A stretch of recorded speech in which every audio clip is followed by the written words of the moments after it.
Welcome to Seeing This. I'm Mike Ornelas, and today I'm honored to be joined by writer, directors, producer Dan Audritt and Kat Butterfield, whose debut short film, Life Goes On, is currently showing at the Holly Short Film Festival in Los Angeles and takes a look at an elderly man as he goes through hospice, waiting for his final moments, and is humorously disgruntled with all the positivity around him in his final moments. Dan, Kat, welcome to the show. Thank you so much for Thank you having so much. us. Thank you. Absolutely. Congratulations on the film. Thank It you. was such a lovely film that really tickled my type of sense of humor. Kat, I understand you worked in fundraising at Hospice in the UK, where Good. some of the inspiration of this film came from. Can you Yeah. talk about how this idea got its inspiration there, turned into a script, and then what is it like for both of you to be co-writers? What's the writing process like? Yeah. So I did used to work in the fundraising team in a hospice in Lancashire about 12 or so years ago, maybe more. And I always thought it would be a good setting for a dark comedy. And I think I have one of those minds that just thinks of the worst possible place to set a comedy. Finds the funny in the places you shouldn't. Yeah. And it initially came about because I thought it would be a funny scene if someone was on their deathbed being visited by people they really didn't want to see and having to be stuck there. So it kind of started with that. And then I told Dan this idea, and it wasn't a fully formed idea at all. It was literally just kind of those scenes that are now in the film. But there was nothing holding it all together. There wasn't really a story to it. I liked it as a concept, as a scene, but there wasn't really a story to it. And that's kind of how we work when we write. We kind of always pitch each other ideas and bits and pieces. Yeah, we pitch each other until it works. And Yeah. often it will just be a kernel of an idea or a character, and then we'll pitch it to each other, and we'll just kind of go back and forth on it and make it into something. So this one took quite a while. Yeah, you first told me that, honestly, about 5 years ago. It was Yeah. a long time. And I was just like, oh, there's something to that idea. That's funny, but I don't really know what it is. Yeah. You carried on. Then we really got it in our head that we wanted to make a short film because we had written some features, we had some TV shows in development, and they all just kind of hit a wall and stopped. And we just felt, and we've been making a lot of adverts, and we just thought, we want to make something. We want to make something, and also we want to make something for ourselves rather than for like a brand and stuff like that. So we were like, we want to make something, and we really wanted to make something with David Bradley, who plays the lead role. And we knew we could get to him. Yeah, he'd read one of our film scripts, our feature film scripts, and he'd attached himself to that. But it, as it does in film, takes forever to get anything off the ground. Sure. So we were desperate to work with him on something. And then we just thought, like, let's make a short. Let's do it with David. What can we do? The first thing Kat says is, what about that guy who keeps getting visited by people he doesn't want to see?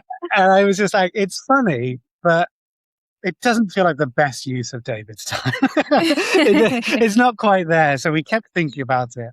And there were a few other ideas that Kat had. And then we went out for a run one day, and I'd kind of run off a little bit. And then I remember Kat running around the corner, just really happy. And I thought, that's weird, because she's never that happy. Something's up. She never finishes a run like really happy. That's never happened before. She runs up to me and goes, I think I've got it. And I just went, what if she can't die? and then I thought, and then he can be visited over and over again, and that makes that even funnier. So basically, it's like a Groundhog Day about a guy on his deathbed. Yeah. And then she said that to me, and I just went, yeah, that's it. That's brilliant. Like, we can do something with that. And then that combined with various illnesses of family members, bereavements that we just had on our minds. Yeah, kind of mortality was on our minds. So it started off as like a purely comic idea, like a purely out and out, this could be really fun. And then because we had all those things on our minds, and when we got to writing it, it kind of, and our background is purely comedy. We had a sketch show on Comedy Central and things like that. We're like sketch comic people. When we kind of started writing it, we were like, I think it's funny, but I think it might have this kind of more like sadder, melancholic but also weirdly hopeful vibe to it, rather than just like, what's the funniest joke we can get in here? And that's kind of what happened in the writing process, which kind of happened relatively organically, rather than us going like, right, what would make a really good award-winning short film? It wasn't that. I'd love to say we're that calculated. We weren't. It kind of came in the writing of it, where we were trying to like, yeah, all of those things married. Yeah, wanting to talk about family and like how hard it was sometimes to open up to each other was something that was on my mind at the time as well. With my dad not being very well, which he at the moment isn't very well. And yeah, it all just came together in that one idea. And it just, it was the most personal thing in the end that we've ever written because of that. And in terms of the writing process for us, it always starts like, as basically every idea has to, starts in one of our minds. Whether like we've got ideas that have started in my mind, ideas that started in Kat's. This started in Kat's through and through. And then we have a kind of veto system in general. So we have to always be 100% in it. And sometimes that's great. Sometimes that's annoying. You know, if you've got it's really funny and I'll tell Kat, be like, isn't this genius? And she's like, not really. There's a 2-tick system. It's a 2-tick system. So we do that. So by the time we write something, the line between whose idea it is and whose idea it isn't blurs pretty quickly. Even though I said that maybe he can't die, I had no idea how to do that. Yeah. And so Dan's got such a great brain for structure, and he just immediately could see the whole shape. We have a bit of a thing about us, which is I'm really good on draft 1 to 3. Like I'm really good on then I get a little bit bored and want to move on to something else. But Kat's really good, really, really good from draft 3 to 33, where she just keeps, you know, you get that character really strong and the jokes and all of those kinds of things. So yeah, when you said that, I was like, I feel like I've got this. I think I can, and then I kind of structured it and pitched you what I thought it could be. Yeah. And then it was written in a day and a half, 2 days. Yeah, it came up pretty quickly after all that. But also 5 years. So sure. Plus 5 years of thinking about it in various ways. But yeah. I love that you touched on how it kind of came together organically. And, you know, especially, you know, you mentioned the groundhog theme. And sometimes when themes are used that are very recognizable, it's going to come down to the execution, how successful it was. And I felt that your film was very fresh, a very fresh approach to that theme.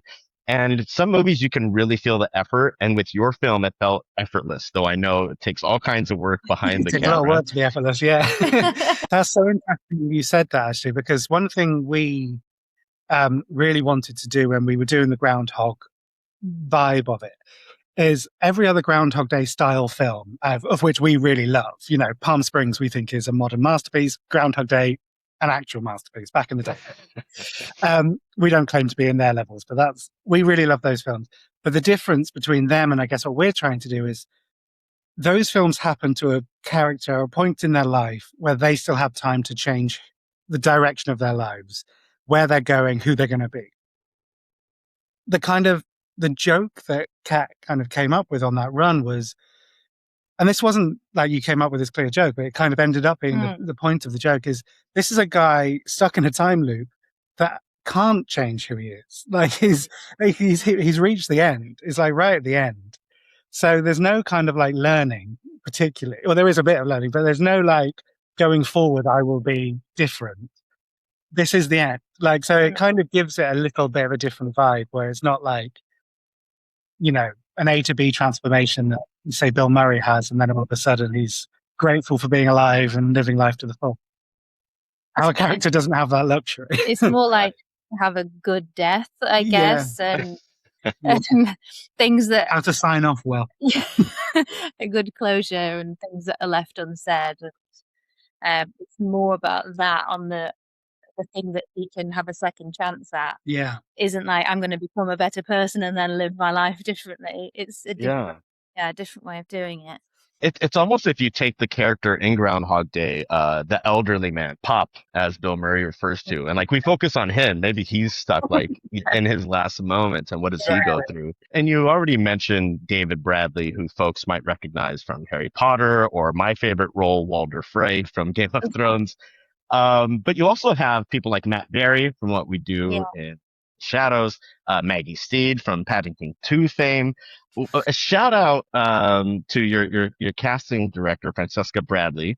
Yeah. No relation, I imagine. No, absolutely a relation. Oh, is it? Okay, well, yeah, I'd love to know like the casting process. How do you go finding such perfect people for these roles and knowing that they're just going to work out? Yeah, I mean, having David was the absolute cornerstone of this, and without Francesco, we couldn't have got him. Absolutely, Yeah, and we massively. wrote it for him. Like we had him in mind the Yeah. whole time. We knew Fran. Fran works with us on many projects, not all of which include her dad. But when we said we're going to make this short, we text her ahead of time saying, "Does your dad do short films? Like, would he do a short film?" And she basically said, "If it's good, then yeah." And we're like, "All right, cool." So that's how it started. And once we'd got him, it was much easier to get the other great cast that we got because people just wanted to work with him. It was David's idea to have Maggie. Maggie and David have been friends for about 50 years. Oh, wow. And David doesn't live in London, but whenever he comes down to London for work, he even stays in her spare room. They're that, I love that. they're that close. But they haven't actually worked together on screen for over 40 years. Wow. So I think they might have been in a few things together, but they've never actually acted, like they've been like in different scenes of something. Sure. They've never actually acted together. And they've had this joke for, God knows, 20, 30 years.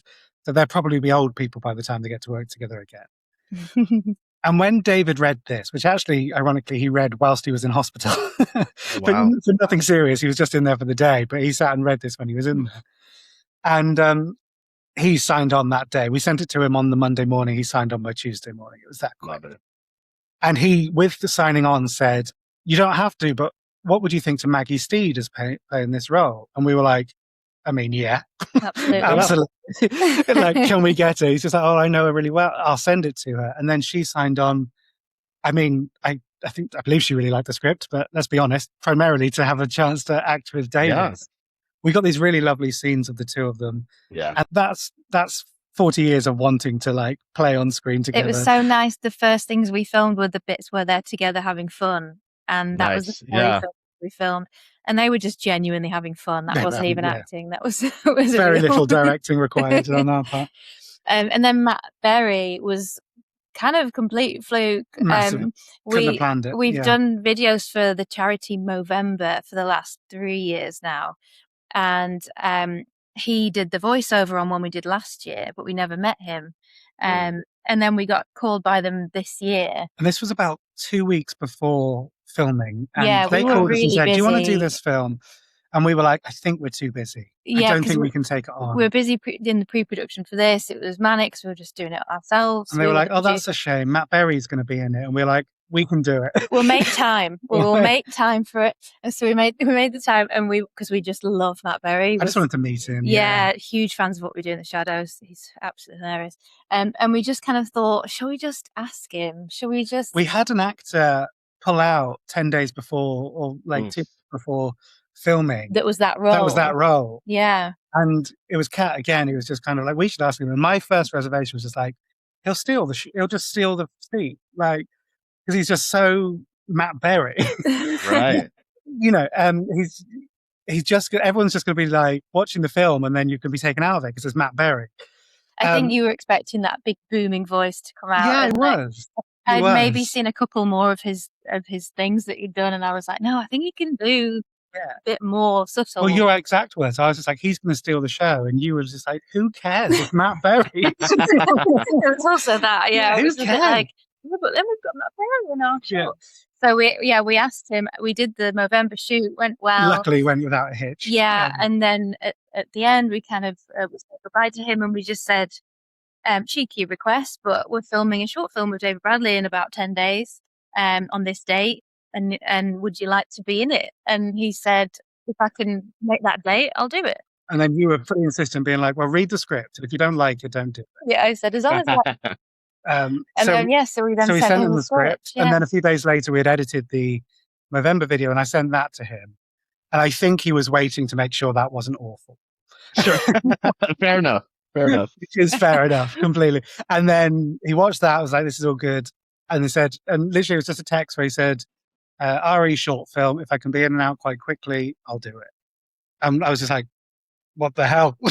And I couldn't quite believe it. And so I gave him a call, and he was quite busy, but he was like, if I can come in. And so we promised him that we'd get him in and out in an hour, which we managed. We did it. We got his taxi, and we were tracking him the whole way, and we were making sure we had it all set up. He didn't even insist on a taxi. He was going to make his own way. I was like, no, I need to be able to track you. If I'm going to have to be on time and only have an hour, I'm tracking. Yeah. He did a huge favor to us, and we had only met him a few days before. He definitely did not owe us a favor.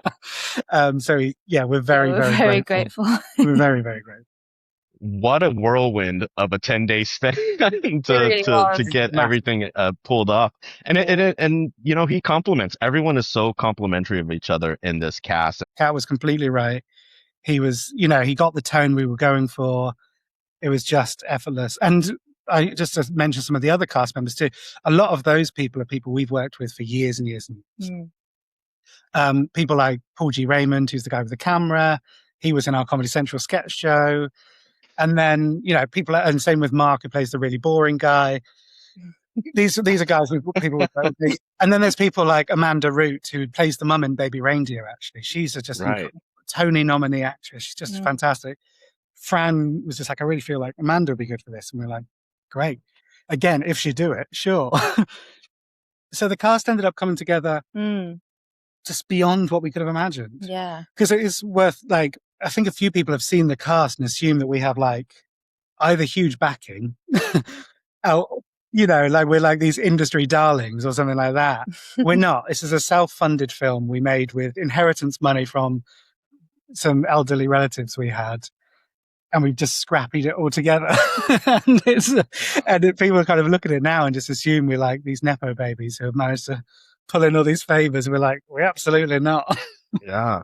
I mean, obviously, having just met you guys, I can only assume, but I'm sure they'd be quite proud of what you've done with this film, because it is incredible. And thank you for creating a project that I get to see David Bradley genuinely laugh from a place of joy. You don't really see that too much in his work.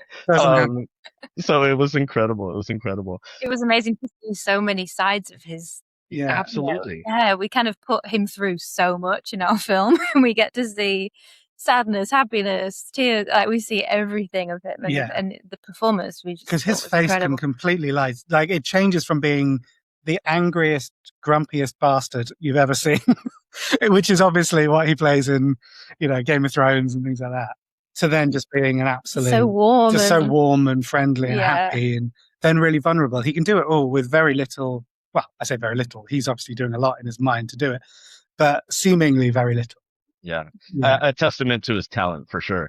My initial reaction upon completing the film is this speaks to the jaded nihilist that has a sense of humor that deep down wants to have hope. And I started thinking, considering the current events we've all been living through and currently living through, it feels like this movie arrives at the right time, yet it's still timeless.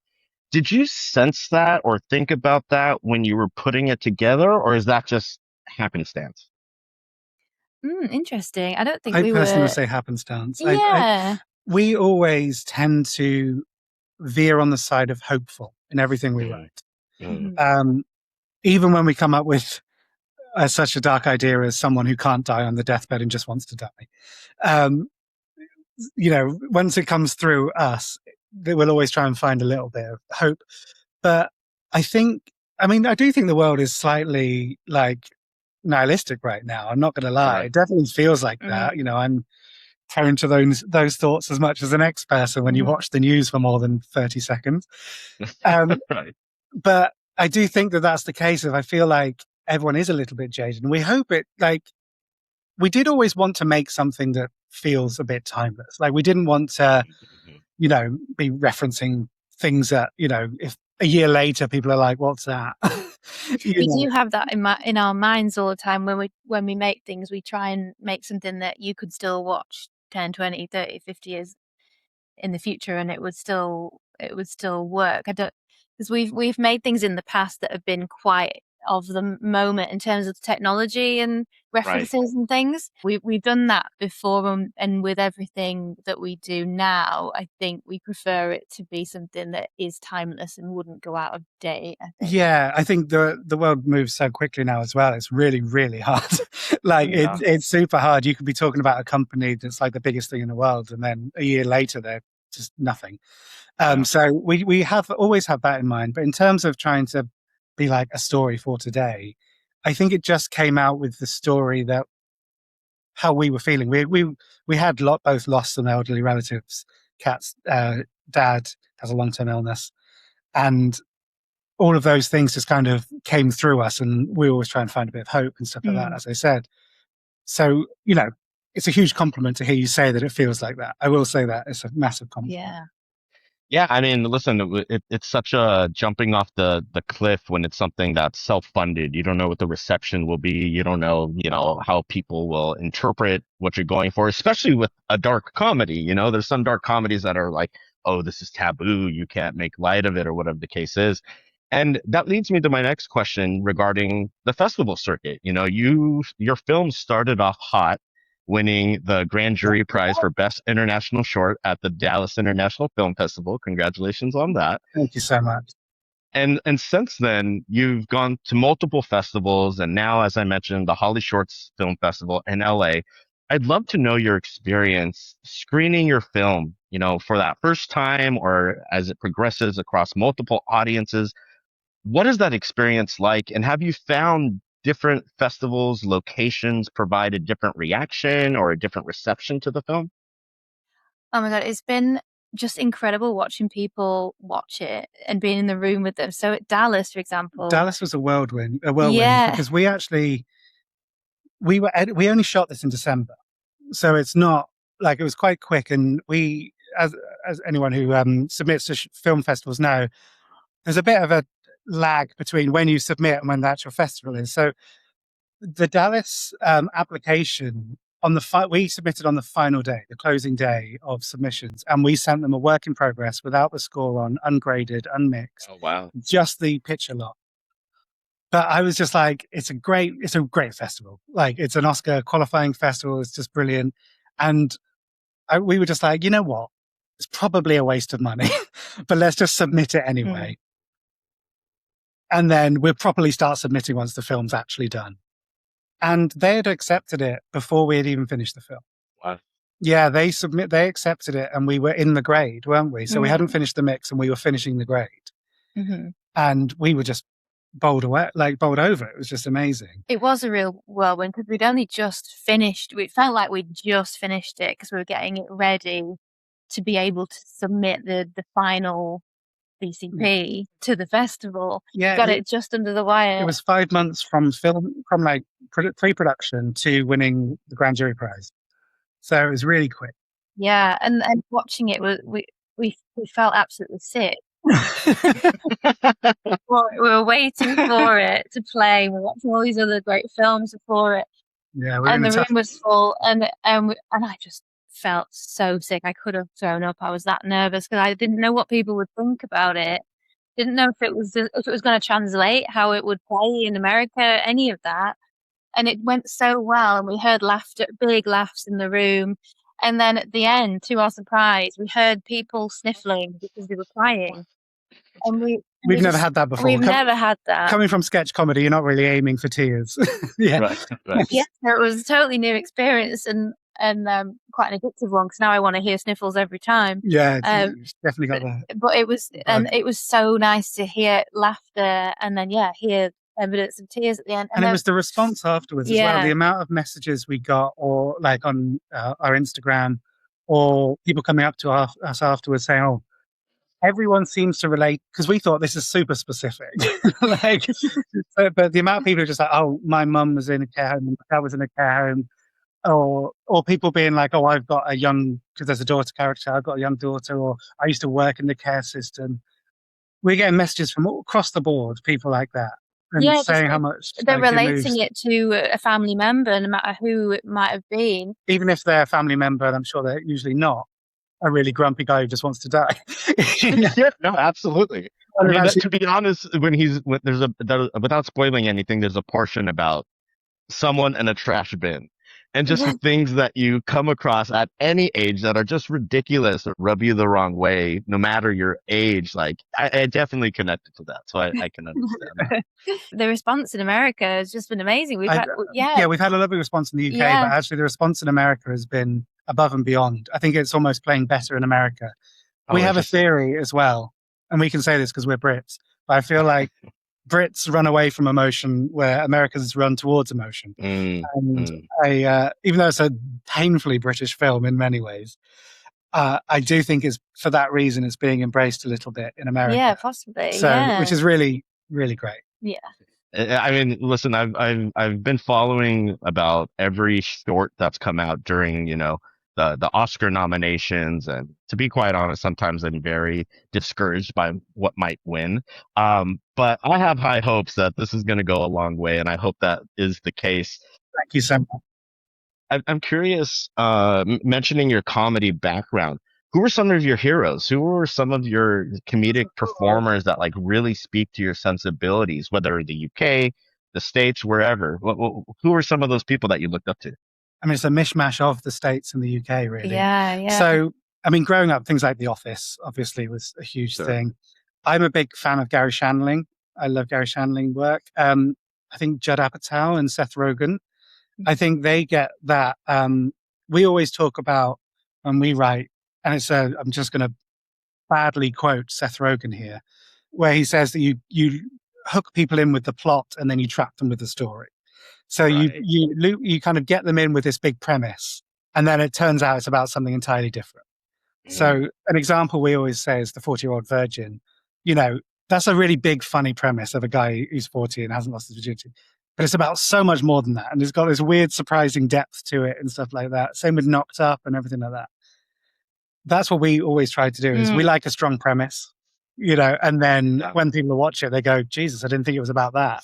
And then you've kind of got... I think we're kind of a blend of like the groundedness of British humour and then like the slightly more heightened or elevated and more ambitious way that Americans do comedy. I would say, yeah. Yeah, like some of my heroes are on the British side, like I'm Alan Partridge, for example, or I love The Royal Family, which is a really grounded... I don't know if it ever came across. I can't imagine it would translate. It's so specifically British. I think if people...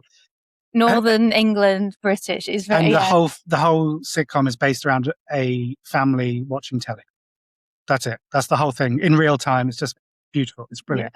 Yeah. Victoria Wood's another one of your big influences. Yeah, and like we love Tina Fey. Like Tina Fey's huge to us. There's a lot of American influences, I would say. Yeah, and then in terms of filmmakers in the UK, we really like Edgar Wright. Edgar Wright, yeah. Who's worked with Bradley a lot. And yeah, he does a very heightened British humour. He'll take something very, very real or in a little English village, and then he'll just make it crazy. Yeah, and we do quite like exactly that. Like an action movie set in a village. Yeah. So I love all that. And then, I mean, growing up for me, I was a lot of Wayne's World and things like that. So all of that put in a big blender and press blend, and that's what comes out is apparently this film. Party on. I love that. I love that you mentioned the quote by Seth Rogen, because I genuinely, literally, as I was watching your film, I discovered it's like, oh, if the comedy comes natural, more on a genre standpoint, if the comedy comes natural, you're just the mark for the drama that's to follow. And I think you guys really did a seamless job from beginning to end of blending that, where, again, it felt effortless. So kudos to you. You've been great with your time. One last question I'd love to ask everyone. What's a underseen film that you would like to put on people's radar? It could be related to your type of work or something completely separate. What's something you would like people to check out? What comes to mind? I really like Submarine. It's Richard Ayoade. And it's most known for the sitcom The IT Crowd in the UK. If you ever saw that. Yes. The guy, I forgot his name, but the really awkward Moss. He is It's one of the only films he might have He's directed two things. Yeah. And it's brilliant. It's actually executive produced by Ben Stiller, but it's really amazing.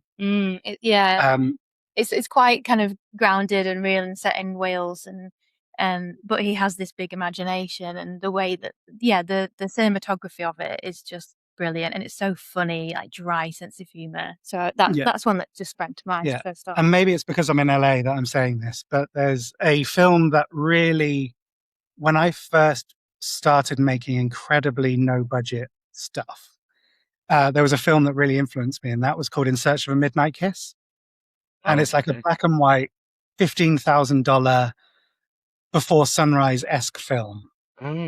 And it was made, Alex Holdridge was the writer-director, really witty, really well made, but made for next to nothing all around the streets of LA. And I saw that, I must have been about 21, 22 or something like that. And I'd already watched things like Clerks and Slacker and stuff like that, and a lot of the mumble, and this was kind of part of the mumblecore movement, I guess, but a lot more scripted than a lot of them. And I was in this phase of like watching stuff that made me feel like I could do it. And Clerks and stuff was just it was like a generation before. This felt like not only could I do it, I could do it now. I remember watching that film in a cinema called the Curzon in London, and it blew my mind. And I think it was quite pivotal for me. So that. Fantastic recommendations. They're going to the top of my watch list. I feel like we share sensibilities as far as taste of movies based on what we've talked about here today. Again, congratulations on the film. That is Life Goes On, currently playing at the Holly Shorts Film Festival. How can folks keep up with you guys? This film, projects you're working on, anything you'd like to plug? I think the best place to follow us is on our Instagram. That's really the only social media that we managed to keep up to date. It's a full-time job. Honestly. We want to be on TikTok and everything, but it's just the time. We have an Instagram. So our handle is at Audritt Butterfield. That's our duo handle, but the film itself is at Life Goes On Film. So we've got and in terms of films that we're doing, I don't know how much we can talk about them, but we're packaging. We're trying to move into features. We're packaging a feature at the moment, so we have plans to do our debut hopefully next year. We'd love to film it next year. I love that. Congratulations again. Considering this is your debut short, it's a phenomenal film. Life Goes On. I highly recommend it, and I can't wait to see it pop up in the nominations here next year for the Academy Awards. I have faith. I'm sending good energy for that. That would be amazing. Well, if that's the case, we'll send you an email to thank you for putting it out into the universe. We'll manifest it. Dan, Audritt, and Kat Butterfield, thank you so much for your time. Congratulations on everything, and best of luck with everything going forward. Thanks so much, Mike. Thanks so much.